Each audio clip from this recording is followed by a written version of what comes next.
talk with Tamisa.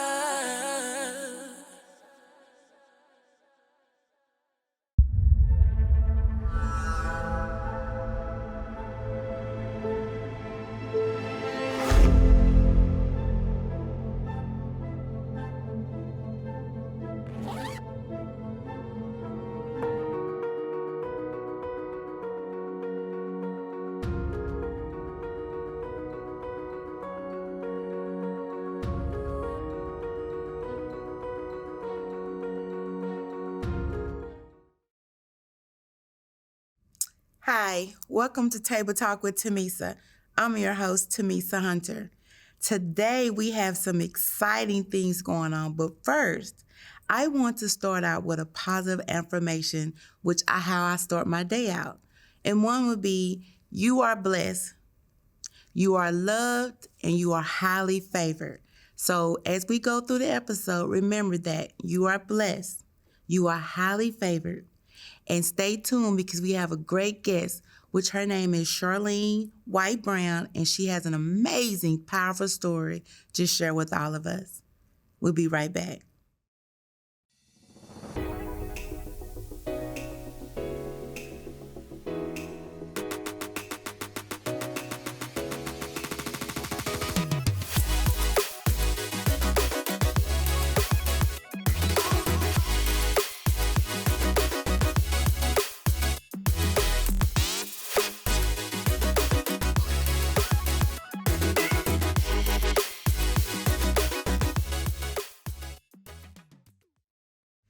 Hi, welcome back to Table Talk with Tamisa. I am here with our guest. She is an author of Unresolved Betrayal. This is going to be awesome. Her name is Charlene Brown. She is actually a survivor of domestic abuse, and she's going to tell us a little bit about her story of how she overcame and how she's an advocate. So tell me, hey, welcome to the show. Thank you. Thank you. Welcome to the show. So tell me about your story. I am, as you stated, I am a domestic violence survivor, but I'm a teen domestic violence survivor. I began getting abused when I was 14 years old by my first boyfriend, my children's father. And it was really hard at 14, and you know, people look at you like, well, where are your parents? Well, I was in my own home. We had our own car. We were taking care of ourselves. So we did a lot of things that were adult. And that comes with pressure. And with pressure, it has to be taken out somewhere. And my abuser, I was the bag. I've been in hospitals, had my nose broken. I was in the hospital for a week, 9 months pregnant, because he beat me with a fireplace shovel and a phone. From there, you would think I would leave, but I didn't. I didn't have anywhere else to go. When you don't have a support system, it's like, what do I do? So I'd rather stay with him than leave because it seems safer. Mm-hmm. It's safer. Just on, as I stated, when I was in the hospital with the fireplace shovel incident, he got out of it through court because I'm in such fear with the police there. I can't even see. My eyes are swollen shut. They literally have to use paper clips to slide to get me sight, but I'm scared he may be in the house, so I wouldn't say his name until I got in the ambulance. And the judge thought, well, since she didn't say his name then we can't charge him. Correct. Wow. So when you're feeling safer with the enemy, you know, I can't rely on the justice system. I can't rely on anybody else. I stayed. And out of that was, I was pregnant with our first child.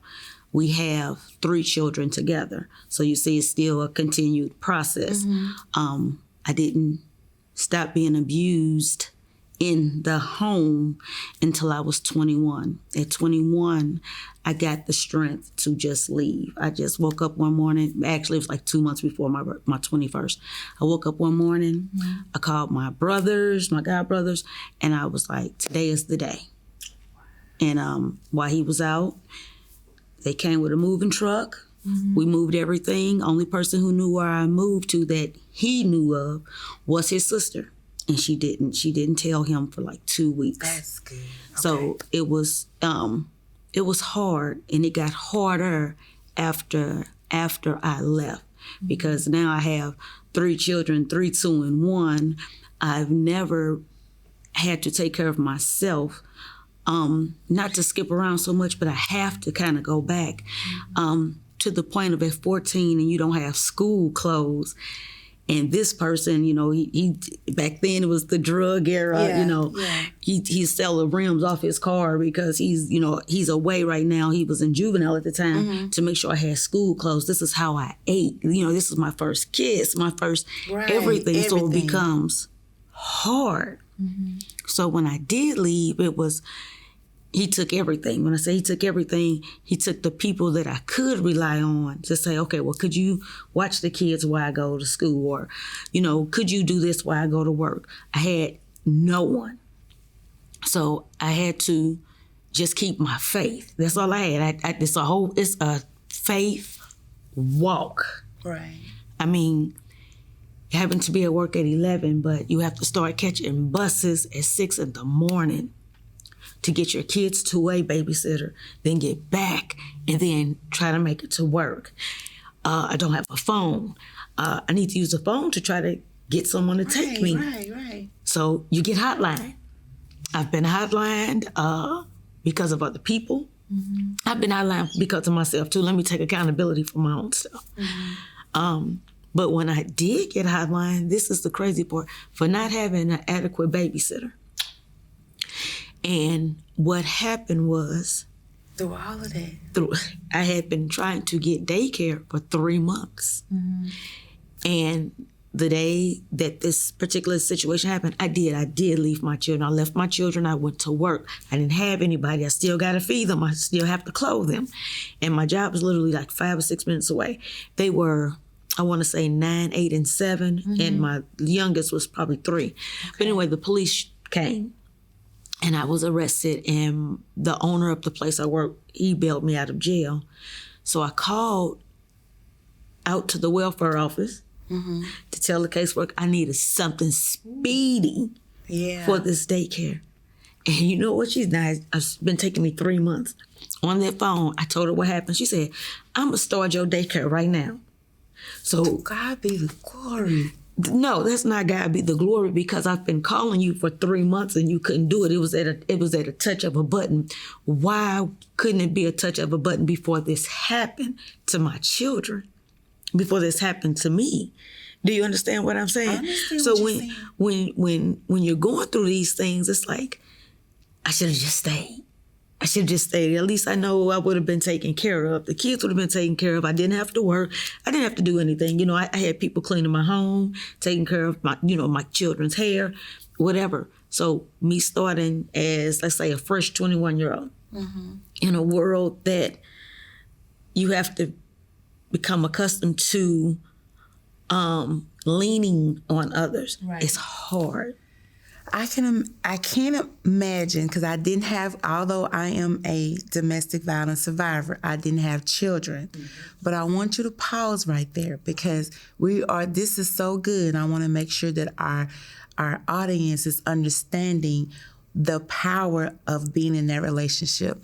So stay tuned, everyone. We'll be back with Charlene with her story, and just stay tuned. We'll be right back. Come experience luxurious, one-of-a-kind services in one of Arlington's premier beauty salons. Services include eyelash enhancements, a full array of customized skincare, and body contouring. Come enjoy your slice of heaven at Angelic Touch Beauty Bar and Salon.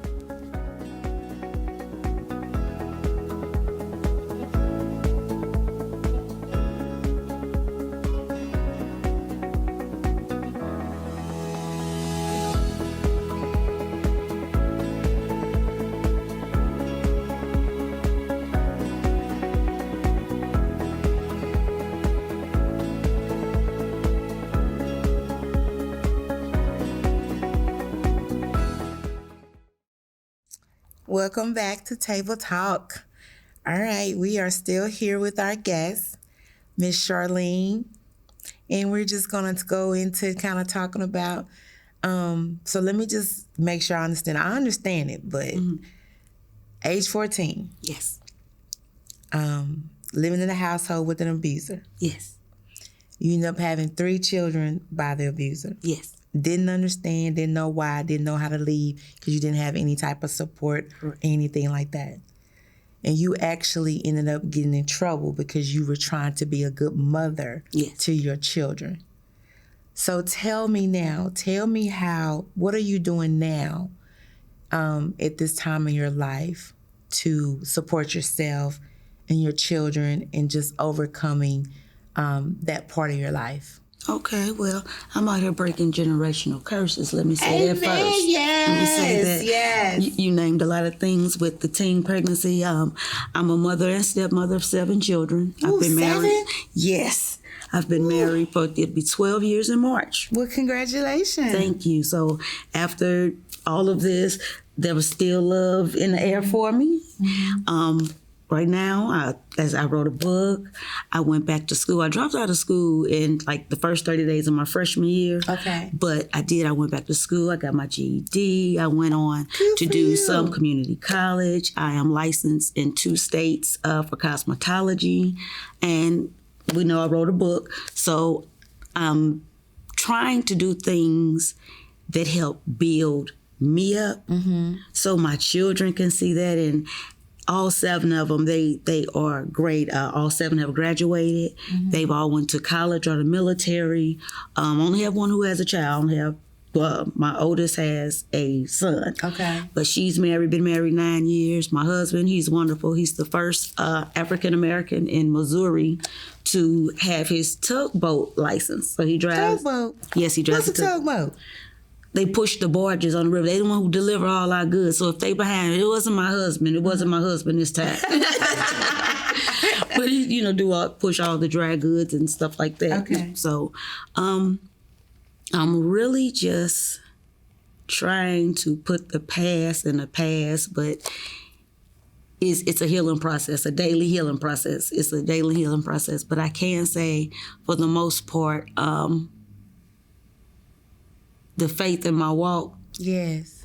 Everything that I have desired and that I have wanted has come to fruition in a positive manner, even with hardships in between. I just kept going. So let me ask you this. When you said your 7 children, did you let them know what you went through and try to teach them on what signs to avoid in their relationship? I did. I'm very vocal. Okay. I'm real raw with my kids. I don't try to sugarcoat, because when you sugarcoat and something comes before them in life, it's like, well, you didn't say that, or I didn't get that from that. Yeah. So I'm very detailed on women and men, because men can be abused also, on women and men to detect the traits. I'm gonna call them the traits.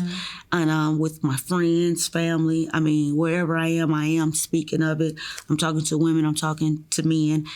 And the biggest part of, it's like, I can smell it. I can smell it on a person. Yeah. So, with my children, I'm like, wait a minute, wait a minute. As you said, I can see that controlling spirit, and it'll come out so easily where it could look like love or protection. No, you seen it. You seen what I did for you guys, how I love on you. Matter of fact, let me say that real quick. When my daughter's husband proposed to her, I told him no. Oh. And she's crying. She can cry, I didn't care. But she's crying. But it was because I told him, and this is the same way when you're detecting things. I said, you're fresh out of high school. You both live with your parents. She's working, you're not working. To avoid that, because you was in high school, right? Exactly. Yeah. Well, I started from middle school getting abused, but I said, you're both in high school. So I kind of walked him through it, and I'm telling her, see, when a person cares about you and they love you and they really want you, they'll do what's needed to get it done. Of course. And he did. A year later, he came back and he was working. He was in the service, actually. He made sure he provided housing for them. You did what you needed because this is who you want. want it. Don't just get married or be in a relationship just to say you have that, because those are the type of things that lead to abuse a lot. Because for myself, me being lonely because I was on my own. Well, he filled the void, you know. Okay, so I'm glad you said that, because you said that you found your husband. So the first relationship, you said you thought that was love and you went in with that. So what made you finding your husband for you to know that he was the one? He didn't hit me. Let me say that. But he just was a gentle giant from the start, how he cared for me. Yeah. How he cared for my children. And I think that was the biggest part of it, because it's easy. I'm going to say this. I'm easy to love, but I'm not easy to love, and I have a whole package coming along with me. All right, you're right. Because I have 4 birth children of my own. But that's just that I brought in my children's father when he died. I brought his son with me too. So now you're not just loving this woman. So wait a minute, you got the abuser's son? I do. It's because the abuser passed away, and you brought in the abuser's son. Girl, you are a strong woman. Okay, continue. Love him like I gave birth to him. Yeah. So how does he feel? I mean, by you being in this relationship with this new man, and he knew did he know what his father did? No, my children really don't even know. When I left, like I said, they were 3, 2, and 1. So they've never seen that side. And I never speak about it to them, because whatever you have in your mind that your dad was, keep that, because he was an awesome father. I'm never going to take that away from him. He was an awesome father to mine. And I want them to keep that. I'm not going to tarnish him for me. Keep that love, because I know how I felt to love him before myself, you know. So, but my oldest son, I don't ever call him my step or whatever. My oldest son, he's just happy to be a part of a whole family. He's just happy to be a part of that. So tell me about your book. Tell us about your book, and why did you actually kind of write the book? Tell me a bit really quick. Well, the book is the healing journey. The book is about the death of my abuser. Okay. And I'm going to say it's kind of like a murder mystery, because it's something else, but it has love, sex, lust, overcoming, spirituality. Sorry about that. It has so much packed in here that I can't really just say it's about this without giving so much to it. Okay. But I did get Amazon bestseller for it. And congratulations. Thank you. And everyone who I have come in contact with that will email or whatever, they're like, it's a page turner. I'm done in like 45 minutes. I'm done in an hour. I just couldn't put it down. Yeah. So it's doing pretty well. Okay. Well, you guys, you heard it from Charlene. So stay tuned, and we'll be right back.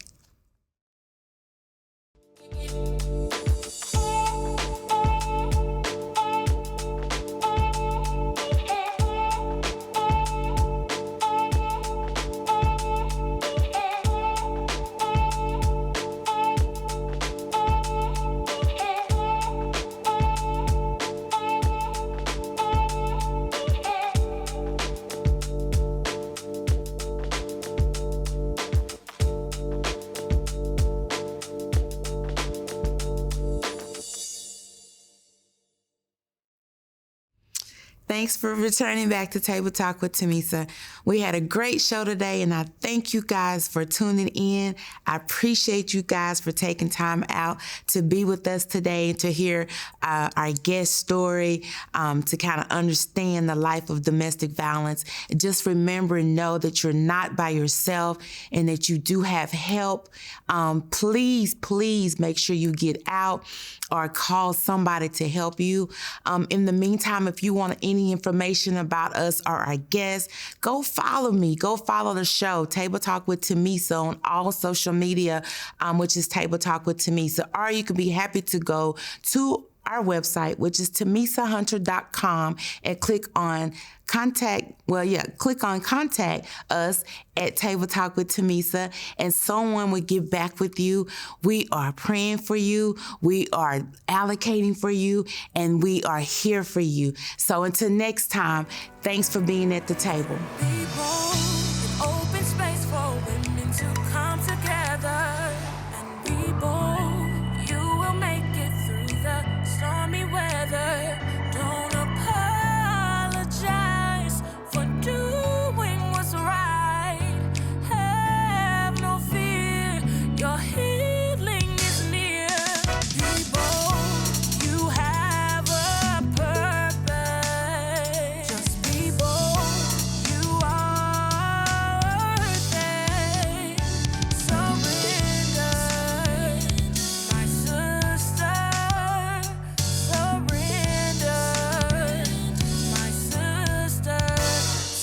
Talk with Tamisa.